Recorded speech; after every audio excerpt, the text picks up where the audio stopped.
salvation, and happiness. It's your season. It's your time. God has plans for your life to prosper you and to give you hope and a future. Join us and learn how God's love and power can bring hope and happiness to your life. This is your opportunity for motivation, encouragement, and purpose. HBCU, stand up.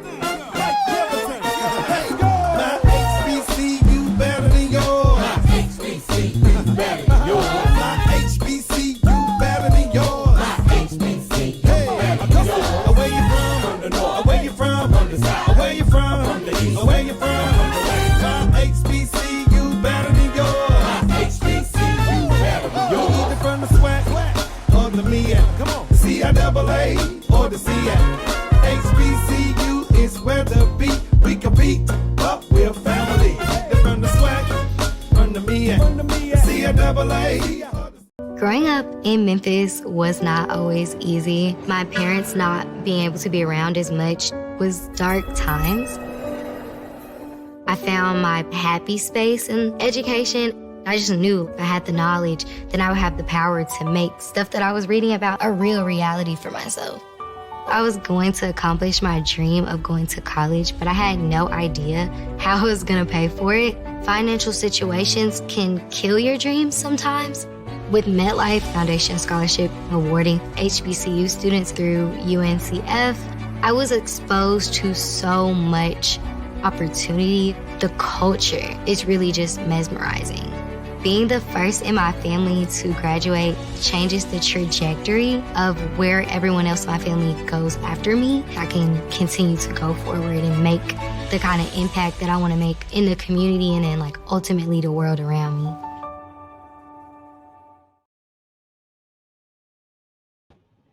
Welcome back. Again, thank you, Portia. And again, that tribute to Dr. King with the National Anthem and the Bethune-Cookman University, my alma mater, and the school founded by Dr. Mary McLeod Bethune for the National Anthem. Again, both of those were phenomenal presentations and things of that nature. Listen, why are we here?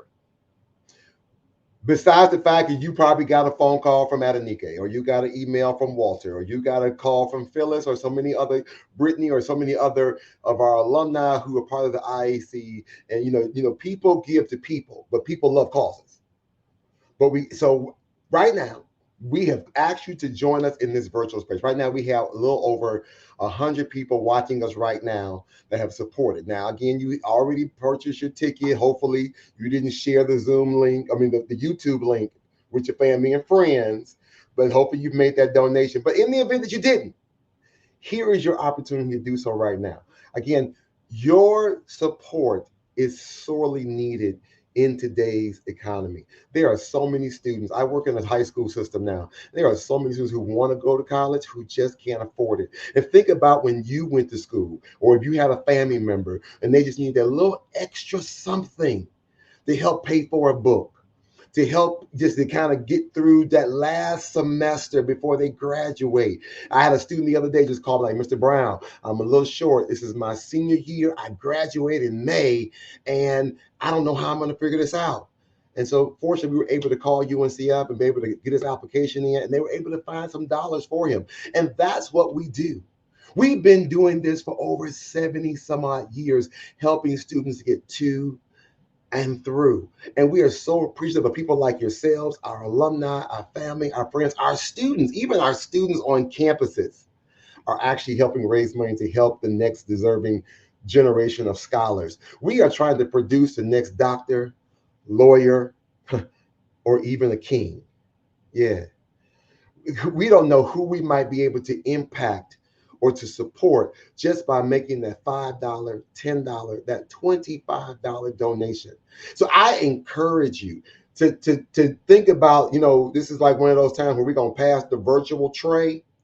Like we were in church, we're going to pass this tray. Now, I've dropped the link in the chat. I will drop it again just to make sure that you have an opportunity. If you can just dig deep and find that extra little something. Again, normally we can say, you know, we like the money that makes noise, but we love the money that folds. But in this case, we just want to hear we just want to hear the transaction, the electronic transaction go through to say thank you for your contribution and to supporting this effort. That you can give a one-time donation or you can give a recurring. You want to do it on a monthly basis. I'm not gonna hold you.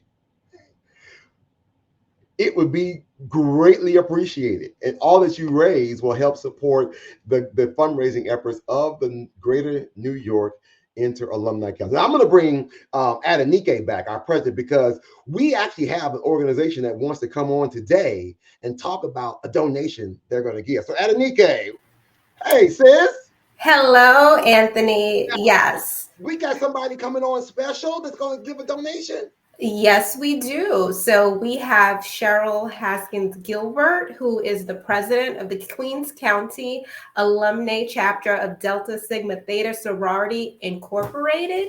And she is here with us and is going to present a special donation. Hello, Cheryl. Hello, and how are you? Happy Good morning, belated Phil. Good morning. Birthday. Is it 113 years? Not you, because you look too young for that. But Right, you're 110. 110. I'm sorry.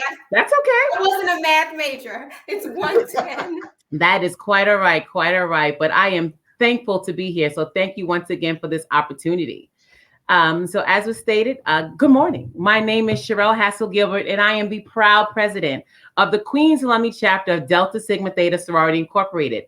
Now, here in Queens, we are part of a larger entity of college-educated women that was founded in 1913. So as was just stated, we celebrated 110 years of scholarship, sisterhood, service, and social action. So this organization, our organization of college-educated women that serves our community, and we pride ourselves as being pillars and supporters of different organizations. So I bring you greetings on behalf of our 203 members on this day on, to celebrate the life and legacy of the Reverend Dr. Martin Luther King Jr. So kudos to the Greater New York Inter-Alumni Council of the United Negro College Fund on your 33rd annual awards ceremony. And once again, thank you for this opportunity for the Queens Alumni chapter to make an impact by supporting education and accomplishments of deserving individuals. So like you, the Queens Alumni chapter advocates for higher education by having a college tour to historically Black colleges and universities. And we recently presented over $35,000 to students at our annual Scholarship and Public Service Luncheon that was held this past November. So congratulations to the honorees this morning, Mr. Kareem Dean of the Fisk University, and our Sisters in Service, the National Council of Negro Women, better known as NCNW, the Queens County section. Although I currently reside in Mount Vernon, I was born and raised in Queens, New York. And I know we are going to hear a word from our keynote speaker, the Reverend Brian Ellis Gibbs, pastor of the Queens Baptist Church. So today, as we celebrate the Reverend Dr. Martin Luther King Jr., he stated, life's most persistent and urgent question is, what are you doing for others? So guests, your support today is the driving force of the assistance that is so needed in and around our communities. So on behalf of the 203 members of the Queens Alumni chapter of Delta Sigma Theta Sorority Incorporated, we present this donation in the amount of $1,500 to the Greater New York Inter-Alumni Council of UNCF. So continue to shine bright and light the path to the visionaries that benefit from your endeavors. We will continue to support the endeavors of the UNCF by remembering a mind is a terrible thing to waste. So thank you once again for this opportunity, and we look forward to the continued collaboration in the future. Awesome. Thank you. Come on. $1,500 right there. Thank you. And as you said, a mind is a terrible thing to waste, but a wonderful thing to invest in. And your organization's investment to the UNCF is really going to pay it forward for future generations of leaders. Listen, I'm going to challenge that. You heard what Delta Sigma Theta just did. So Zeta Phi Beta Sorority Incorporated is your Founders Day today. So I'm just going to say it. Where you at? Alpha Kappa Alpha Sorority Incorporated. I need to make sure we see you in the chat and make sure I see a donation. You know, let's Sigma Gamma Rho. Come on. Then all the brothers, Alpha Phi Alpha, Kappa Alpha Psi, Omega Psi Phi, Phi Beta Sigma, Iota Phi Theta. We're calling you all out. We want to see you support. I know you're doing it, but I need you to support a little bit more. Come on. So don't leave Delta Sigma Theta out here about it. But then again, listen, I ain't gonna hold you. Delta's gonna take the lead. They're gonna just do what they gotta do. So kudos, thank you, sweetheart. Someone just so appreciate it. So again, we're gonna keep on going with the program. But listen, I want to say, Adenike. Yes. I want to show you some of the comments that are coming in the chat right now, just so you'll see some of the things. What are they saying? They gave some money. Someone just said, Malika just said, "Oh, they calling us out." Yes, we are. Yes, she is a Zeta and a member of our organization. So call your friends, Malika. We're calling you out. Call your sisters. We're calling you out. Let's see who else. I think there was somebody else that wanted to say, oh, they want to say congratulations again to the New York IEC for putting on a wonderful event. So it does my heart good. That's Malika saying all this. Job well done, President Adenike Cumberland. Let's go.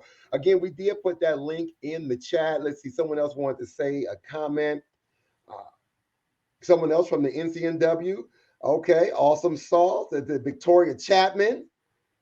Oh, okay. Here to support Dean, her Fiskite.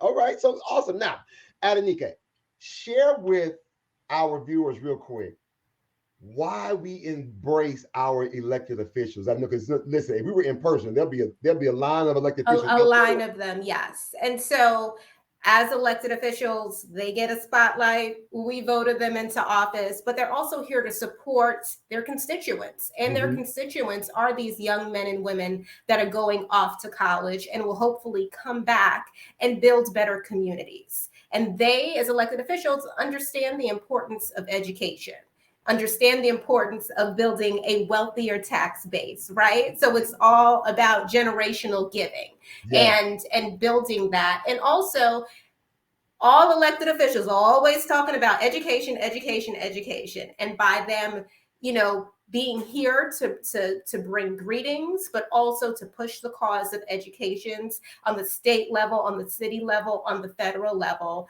they are supporters of the UNCF.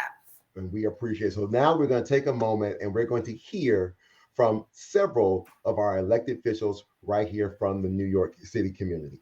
Hello, United Negro College Fund. This is Senator Chuck Schumer, and thank you so very much for letting me join for a quick message on this very important day. Today, we honor the legacy of the Reverend Dr. Martin Luther King Jr., a man whose words and deeds accomplished nothing less than the elevation of the human race. Folks, it's no coincidence that MLK Day is the only day on our calendar, the only day dedicated to one single American. We have Mother's Day for all the mothers, Father's Day for all the fathers, July 4th for our nation's patriots and founders, Veterans Day for all our veterans, President Day for the presidents. But only one day for one man. And that's just who Dr. King was. Singular, exceptional, unique.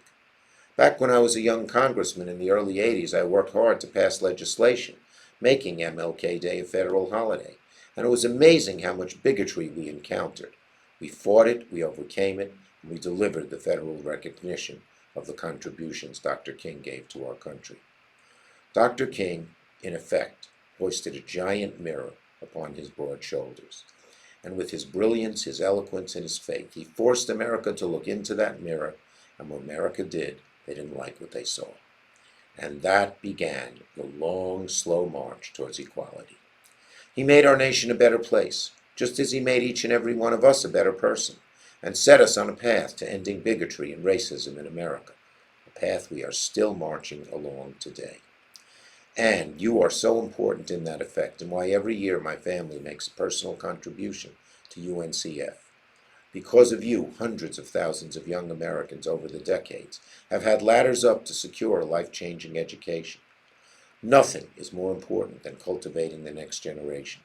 Without education for all, we can't have justice, we can't have progress, and we cannot live up to the hope of the highest ideals that Dr. King envisioned for so many of us so many years ago. You are helping us get there, and I'm so grateful to all you do. So my very best, and I hope I'll see you all soon.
Hello, I'm Alicia Hyman, Assemblywoman of the 29th District here in Queens, and I would like to congratulate the United Negro College Fund, Greater New York Inter-Alumni Council on the 33rd celebration of Martin Luther King Day.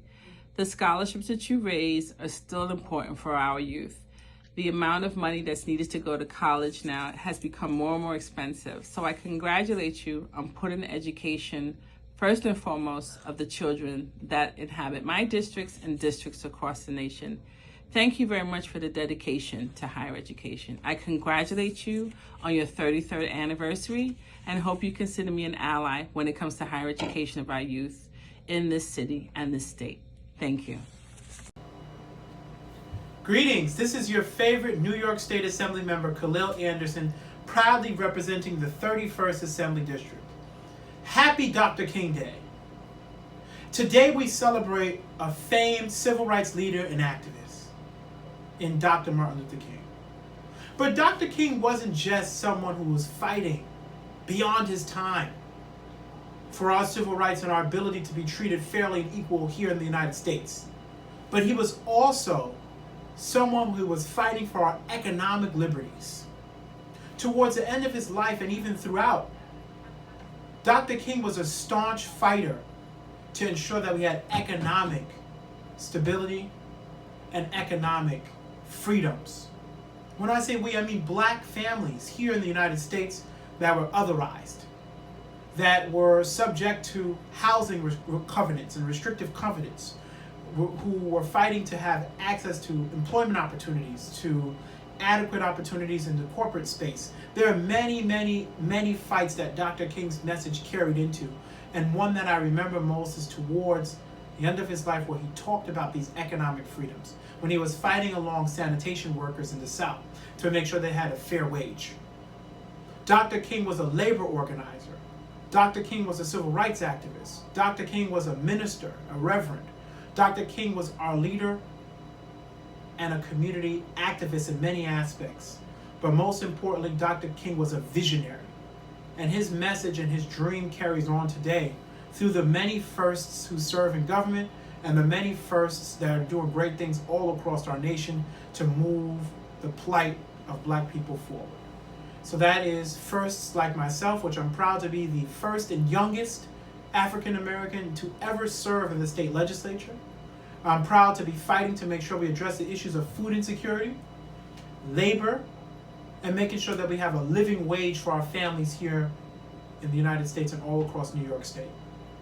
So I encourage you all to pick up bricks and build something and not toss stones.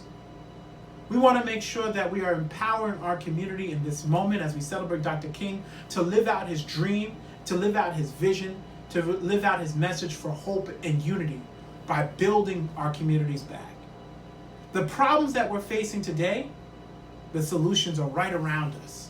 It's the young people, the middle-aged people, and those who have ideas and thoughts that are willing to make them turn into actions.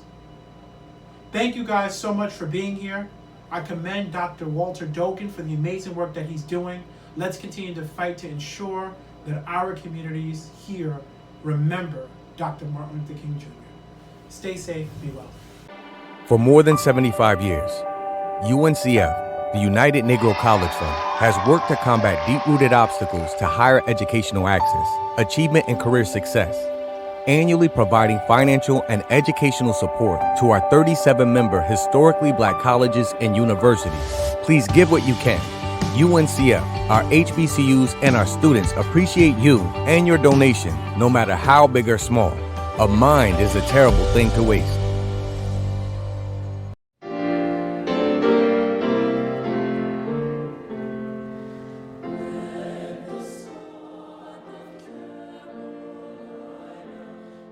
If not for black colleges and universities, the civil rights movement wouldn't have gone as far. Among the heroes of the 1950s and 60s movement, many of the leading lights were HBCU graduates, including Medgar Evers, Alcorn State, Rosa Parks, Alabama State, Kwame Ture, Howard University, and Dr. Martin Luther King Jr., Morehouse College.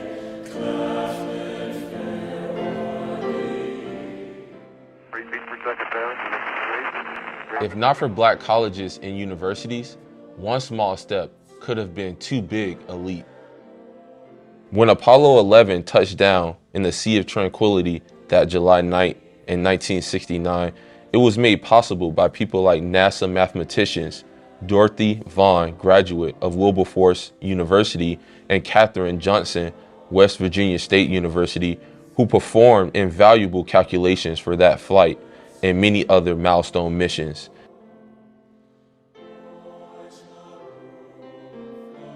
If not for Black colleges and universities, Black Americans would still be poor, tied to the land, tied to a harsh capitalistic economy, working at low-wage jobs.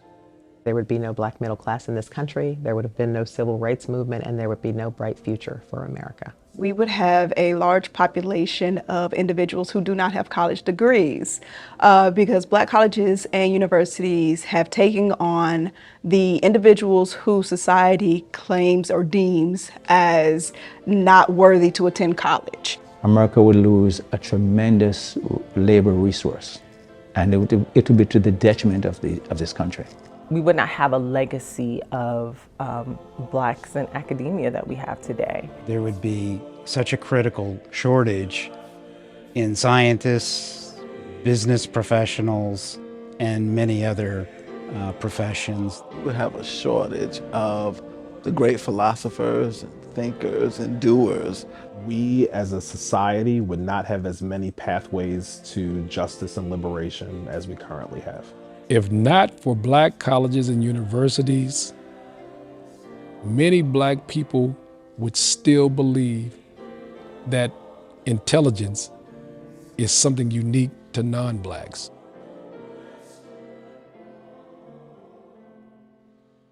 If not for Black colleges and universities, Black arts wouldn't be a global phenomenon. The Harlem Renaissance, Spike Lee joints, the Black Panther, and countless more. Creatives like Sean P. Diddy Combs, Oprah Winfrey, and Will Packer embellished their art forms at an HBCU, giving life-proof meaning to the words of Toni Morrison, a Howard University alum. Definitions belong to the definers, not the defined.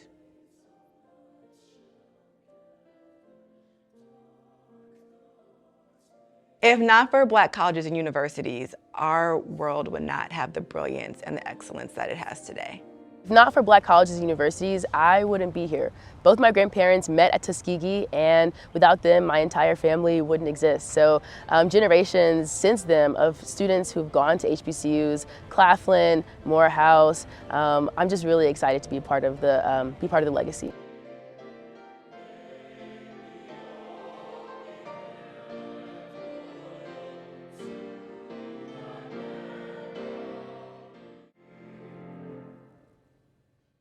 Thanks for tuning into another fabulous segment of the HBCU House Party with your host, Anthony Brown. Tune in next week for more fun, education, and inspiration as we spotlight historically Black universities and colleges all over the country. So, until next time, support an HBCU and help cultivate the wealth of talent these universities and colleges have to offer. You never know, the student you help could be the next one to change the world.